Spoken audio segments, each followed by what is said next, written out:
এবার ধুয়ে রাখা কুমড়ো শাকগুলিও দিয়ে দেবো।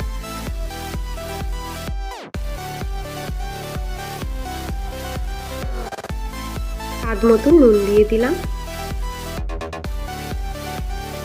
1 চা চামচ হলুদ গুঁড়ো দিলাম,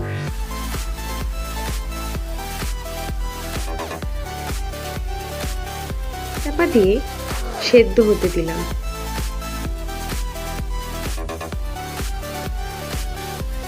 5 মিনিট অন্তর অন্তর রান্নাটিকে নাড়াচাড়া করে নিতে হবে।